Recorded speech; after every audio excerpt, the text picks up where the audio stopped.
Kita nak berbicara lanjut berkenaan dengan jangan buka pekung di dada di media sosial. Jadi kita nak bersama dengan secara maya Ustaz Muhammad Rozi Muhammad Rejab, merupakan pendakwah kini berada di Bangi, Selangor. Assalamualaikum Ustaz. Waalaikumsalam warahmatullahi wabarakatuh. Apa khabar Fariha? Baik Ustaz. Ustaz sihat dah? Alhamdulillah, syukur. Ustaz, tadi kami kongsikan sikit pasal berkenaan soal jawab saya buat dekat IG story tu. 65% kata dia nak tahu kalau ada masalah apa situasi pasangan tu curang ke bermasalah ke keaiban itu, mereka nak tahu cerita tu dekat media sosial, boleh beritahu orang ramai. Jadi pendapat Ustaz bagaimana? 65%, 35% kata tak payahlah, lebih baik cerita tu diberitahu kepada pasangan masing-masing, tak perlulah nak bagi tahu orang lain. Baik. Assalamualaikum warahmatullahi wabarakatuh. Semua penonton MSI, Fariha dan juga Fit. Inilah yang kita lihat sebenarnya dalam kondisi dunia sebenar pada hari ini. Iaitu kita banyak nak tahu tentang hal ehwal keaiban orang lain. Ini ialah kita lihatnya bukanlah satu perkara yang baru, kerana daripada perilaku manusia itu sendiri, dia lebih suka nak mengetahui kekurangan, keaiban seseorang. Na'udzubillah min dzalik. Dan ini merupakan satu perbuatan yang ditegah di dalam agama, bahkan bukan sekadar hanya dalam agama, mengikut fitrah manusiawi itu sendiri, dan adat, istiadat ataupun kita sebut tentang tata cara kehidupan kita dalam bab moral sekalipun tidak dianjurkan dan dilarang sebenarnya daripada membuka pekung di dada, satu. Yang kedua, sibuk nak mengetahui keaiban orang lain. Kerana itu dalam pepatah Melayu, ya, disebut dengan terang jelas, jaga kain sendiri. Disebut jaga kain sendiri itu maksudnya jangan kita menyibukkan diri dengan hal ehwal orang lain, tetapi sibuk-sibukkanlah dengan hal diri sendiri. Satu benda yang kita kena ingat hari ini, kecanggihan teknologi, kurniaan Allah Subhanahu Wa Taala, ya, media sosial dan sebagainya, seperti Fariha sebut tadi, dan kita mudah saja hanya di tangan, pegang di tangan, kita boleh tahu seluruh dunia, borderless, tak ada lagi dah sempadan Fariha. Tapi kita kena ingat, kecanggihan itu boleh menyebabkan umat Islam itu sendiri disoal di akhirat besok dengan soalan-soalan yang dia tak boleh tak jawab, berkaitan dengan fitnah, keaiban, dan lebih dahsyat lagi, dia tak sekadar tunggu akhirat untuk dia terima akibat. Di dunia ini sendiri dia telah pun diberi balasan oleh Allah Subhanahu Wa Taala. Na'udzubillah min dzalik. Kita mohon ampun daripada Allah Subhanahu Wa Taala daripada semua perbuatan yang tak sepatutnya kita buat di bumi ini. Itulah dulu sekadarnya Fariha, insya-Allah.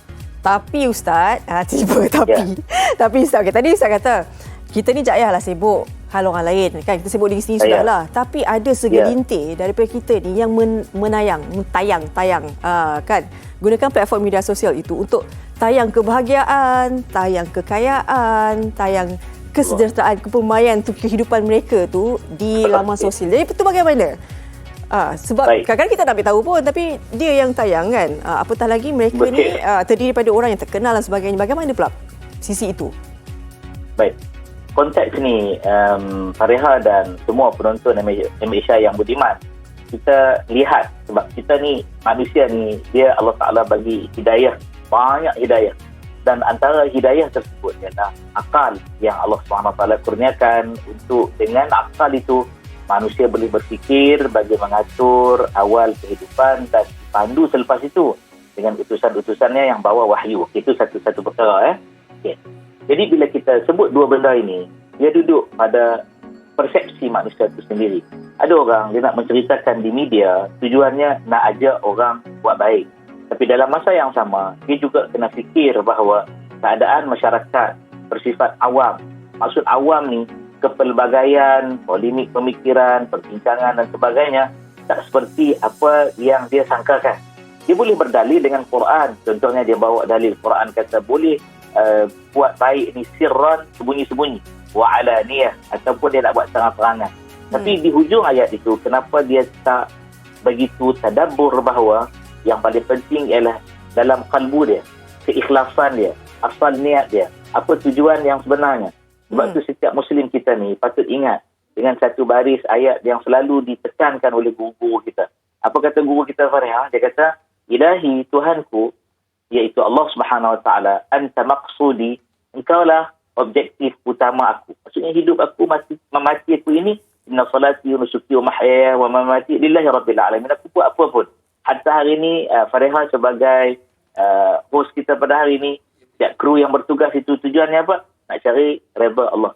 Wa ridha kama pelubi, dan redha engkau yang aku tuntut. Jadi kalau dia nak siap Fareha, dia betulkan niat dia nak ajak orang supaya ikut teladan yang baik, itu kebaikan. Tapi kalau dia siar kebahagiaan dengan membuka aurat contohnya, dan di celah-celah itu ada keaiban yang terpapar, maka itulah maksud yang di sebaliknya. Bukan untuk nak ajak orang buat baik lagi, bimbang-bimbang orang ikut perbuatan tersebut dan fitnah tersebar dan keadaan menjadi sebaliknya. Satu lagi Fareha, berikan saya beberapa saat untuk nak sebut. Boleh, Ada Ustaz. satu perkara yang kita kadang lupa, nama dia Al-Ain. Al-Ain ini Nabi kata, Ain ini haqq, benda yang benar. Ain ini ialah satu keadaan hasad. Ya? Apabila seorang mukmin memandang mukmin yang lain, maka dia diiringi dengan doa. Alhamdulillah. Ya? Itu membawa kebaikan dan keberkatan. Jadi doa dia kepada saudara dia. Tapi yang kita bimbang ialah apabila orang yang berniat jahat, dia paparkan kebaikan, kebahagiaan, ya, keseronokan, ketenangan, konon dan sebagainya. Di dalam keadaan yang sama juga, pada masa waktu itu juga orang lain memandang dengan pandangan yang hasad, pandangan yang iri. Lalu diiringi dengan kata-kata yang tak baik atau niat-niat yang tak murni. Ya? Ataupun perkara yang lebih dahsyat ialah kedengkian yang dahsyat. Jadi di situlah akan hadirnya Ain. Jadi Iblis ni dia mencari peluang. Di mana duduk keadaan yang dia boleh rosakkan anak Adam. Ketika itulah yang kita selalu disuruh oleh Rasul, dia diperintahkan oleh Allah untuk benteng diri kita dengan ma'uzatain, iaitu 2 qul. Bukan 2 qul tu qul. Surah Al-Falaq dengan surah An-Nas. Kalau kita lihat surah Al-Falaq, kita kat ujung dia kata apa? Wa min syarri hasidin idza hasada. Daripada keadaan hasad dengki seseorang itu bila idza hasada, apabila telah datang hasad. Mungkin waktu itu orang tak datang hasad mereka. Dan kita tunjuk macam-macam datang hasad orang, maka waktu itu kita jangan pula salahkan Allah, kenapa lah jadi macam ni. Asal perbuatan daripada kita yang membuka diri kita, kalau nak dikatakan dengan izin quote and quote pekung tu, ya, kita yang buka. Baik ke buruk ke kita buka. Di celah-celah itulah mengundang pelbagai persepsi dan kelemahan. Na'udzubillah min dzalik. Seorang mukmin ini, pesan guru kami, mesti menjaga dirinya daripada memfitnah dan terkena fitnah. Allah. Baik, Ustaz, saya nak menyentuh sikit berkenaan dengan situasi membabitkan suami isteri, kan? Kadang-kadang kita ni manusia biasa melalui fasa konflik rumah tangga dan sebagainya.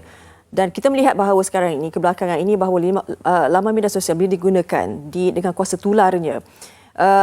Ada pasangan melihat bahawa dengan adanya begini dapat memberi pengajaran kepada pasangan yang melakukan kesilapan dalam hidup. Mungkin bukan kali pertama, bukan kali kedua, mungkin berkali-kali.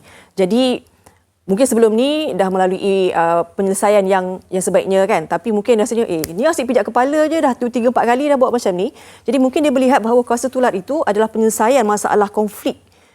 Supaya biar dia tahu, biar dia sedar bahawa apa dia buat tu salah. Selama ni aku dah bagi macam-macam peluang tapi buat lagi. Bagaimana Ustaz melihat macam tu?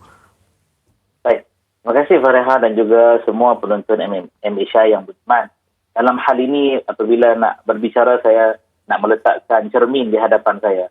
Iaitu saya melihat keadaan diri saya dahulu. Saya bercakap ini melihat konteks diri saya sendiri. Jikalau saya empati, meletakkan keadaan diri saya di tempat seperti Fareha nyatakan tadi. Satu perkara yang kita kena ingat. Nabi kata setiap umat aku ni, kata Allah Subhanahu Wa Taala, dimaafkan dosanya. Allah Ta'ala ampun mereka.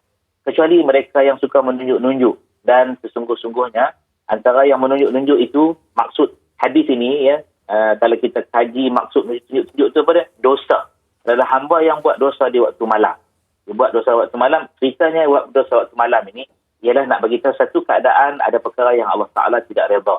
Sementara Allah Ta'ala telah tutup ayat tersebut, kata Nabi, waktu pagi dia bagi tahu pula. Wahai orang ramai, wahai fulan bin fulan, semalam aku buat itu, aku buat ini, ya. Dan padahal pada malam hari dosa dia dibuat itu, kata Nabi, Rabbnya, iaitu Allah Subhanahu Wa Taala, dah tutup dah dosa tersebut. Dia pun bermalam dalam keadaan dosanya yang ditutup. Tapi besok hari dia yang menyingkap sendiri apa yang telah ditutup oleh Allah Subhanahu Wa Taala. Dan hal ini saya suka nasihatkan. Kalaulah ada berlaku konflik, tak kisahlah apa namanya Fareha, bukan sekadar rumah tangga, itu yang kita lihat, ya. yang kita lihat di media, hal adik-beradik, hal saudara mara, hal tempat kerja, hal sebagainya, tak payah nak mengadu di media sosial. Jika gentleman, ya, gentleman, kita pergi mengadu di hadapan dia. Beritahu kenapa jadi begitu dan begini dan begitu dan begini. Dan kita ada sebenarnya pihak ketiga yang boleh menjadi penimbang tara ya untuk selesaikan. Baik. Jangan kita bawa sebagai penimbang tara itu ialah Jabatan Netizen Negara. Jabatan Netizen Negara, Ustaz. Jabatan Netizen Negara, dia akan bagi sejuta fatwa kepada kita. Jadi itulah yang kita kena pertimbangkan untuk kita lihat kita ni. Kita dalam diri kita ni, kita apa? Kita cuba pandang dalam diri kita sendiri. Jika kita berada di tempat orang yang terkena keadaan yang sama, kita empati dengan dia, kita pun tak akan buat begitu, Farihah. Tak akan buat begitu. Dan di hujung natijah atau kesimpulannya, atau keputusannya, bukan keadaan nak menjadi baik macam rumah tangga. Saya tak jumpa lagi satu pengalaman. Jika ada, boleh kongsilah, Farihah, kan? Jika ada, boleh kongsi. Tak ada lagi satu pengalaman di mana bila dia cerita keaiban yang berlaku pada pasangan dia. Mungkin kali pertama, kali kedua, kali ketiga, dia kata dah melampau dah ni, dia pun sebarkan. Ujung natijahnya tak akan berlaku kebaikan. Na'udzubillah min dzalik. Jika ada, tolong bagi tahu. Sebab keadaan dah menjadi cukup teruk. Kan? Seperti tikus yang membaiki labu. Bukan labu tu nak bagi jadi lagi elok. Lagi teruk, lagi parah. Dia akan musnah. Ya, habis. Bercerai-berai. Na'udzubillah min dzalik. Yang jadi mangsa siapa? Generasi masa hadapan. Dan lebih parah lagi jika individu tersebut menjadi pujaan dalam masyarakat. Masyarakat minat dengan dia. Na'udzubillah min dzalik, memang jadi contoh yang tak baik dalam masyarakat kita. Baik, Ustaz. Moga-moga apa yang Ustaz kongsikan ini menjadi sedikit sebanyak ilmu kepada kita lah pada hari Jumaat ni, kan. Amin. Kena tengok baliklah diri kita sebenarnya, kan, untuk menggunakan media sosial ni. Bagaimana apa yang perlu dikongsikan, mana yang tidak, jangan dikongsikan. Baik, terima kasih Ustaz Muhammad Rozi Muhammad Rajab. Sama-sama, Farihah. Jaga diri, Ustaz. Terima kasih semua. Mudah-mudahan afiat hari ini. Amin ya rabbal alamin. Amin.